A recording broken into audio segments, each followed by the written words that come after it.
ನನ್ನ ಹೆಸರು ಪ್ರವೀಣ್ ಅಂತ. ನ್ಯಾಷನಲ್ ಹೈವೇ PWDಸಲ್ಲಿ ಈಗ ಅಸಿಸ್ಟೆಂಟ್ ಇಂಜಿನಿಯರ್ ಆಗಿ ವರ್ಕ್ ಮಾಡ್ತಾಯಿದ್ದೀನಿ. 2019 ನಾನು ರಾಜ್ಕುಮಾರ್ ಅಕಾಡೆಮಿಯಲ್ಲಿ IAS ಕೋಚಿಂಗ್ ತೊಗೊಂಡಿದ್ದು. 2018-19 batch. So academy is given a lot for us, especially ನಮ್ಮ ಲೈಬ್ರರಿ ವಾಚನಾಲಯ ಅಂತ ಲೈಬ್ರರಿ ಮಾಡಿಕೊಟ್ಟು ಒಂದು 70 ಮೆಂಬರ್ಸ್ ಸ್ಟೂಡೆಂಟ್ಸಿಗೆ ಹೆಲ್ಪ್ ಆಗೋ ಥರ ನಮಗೆ ಓದೋದಕ್ಕೆ ಒಂದು ಎನ್ವಿರಾನ್ಮೆಂಟ್ ಕ್ರಿಯೇಟ್ ಮಾಡಿಕೊಟ್ರು. Out of that 70 members at least 30-35 members ಇವತ್ತು ಸರ್ವಿಸಲ್ಲಿ ಇದ್ದೀವಿ ಅನ್ನೋದು ನಮಗೆ ಖುಷಿ ವಿಚಾರ. ಏನಕ್ಕೆ ಅಂತ ಅಂದರೆ 70 members we are very poor candidates. So ಅದರಲ್ಲಿ ನಮಗೆ ಸ್ಪೆಷಲ್ಲಾಗಿ ಒಂದು ವಾಚನಾಲಯ ಅಂತ ಮಾಡಿಕೊಟ್ಟು ಅದರಲ್ಲಿ 30 ಔಟ್ ಆಫ್ ಇವಾಗ ಸಕ್ಸಸ್ ರೇಟ್ ಇರೋದು ಅರೌಂಡ್ 1% ಇದೆ, less than 1%.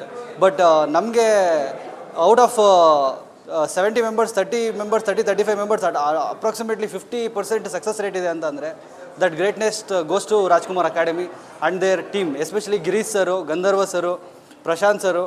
So it was a team, good team. So ಅವ್ರ ಹೆಲ್ಪಿಂದ ಇವತ್ತು ನಾನು ಎಷ್ಟೋ ಅಸಿಸ್ಟೆಂಟ್ ಇಂಜಿನಿಯರ್ ಆಗಿ ಒಂದು ಪಬ್ಲಿಕ್ ಸರ್ವಿಸ್ ಮಾಡ್ತಿದ್ದೀನಿ ಅಂತ ಅಂದರೆ I am very thankful to Rajkumar academy. ಇನ್ನು ಕಂಟಿನ್ಯೂ ಮಾಡಲ ಓಕೆ.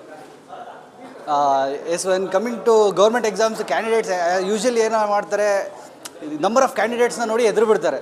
ಸೊ ಇರೋದೇ ಇಷ್ಟೊಂದು ಜನ ಇದ್ದಾರೆ, ಸಾವಿರಾರು ಜನ ಇದ್ದಾರೆ, ನಮಗೆ ಕೆಲಸ ಆಗುತ್ತಾ ಇಲ್ವಾ, KPSCಯಲ್ಲಿ ಹಗರಣಗಳಾಗುತ್ತೆ, KEಯಲ್ಲಿ ಹಗರಣಗಳಾಗುತ್ತೆ, ನಮಗೆ ಗೌರ್ಮೆಂಟ್ ಸರ್ವಿಸ್ ಸಿಗುತ್ತಾ ಸಿಗಲ್ವಾ, ಕೋಚಿಂಗ್ ಬೇಕಾ ಬೇಡವಾ, ಈ ಥರ ಸಾವಿರಾರು ಕ್ವಶನ್ಸ್ ಇರುತ್ತೆ.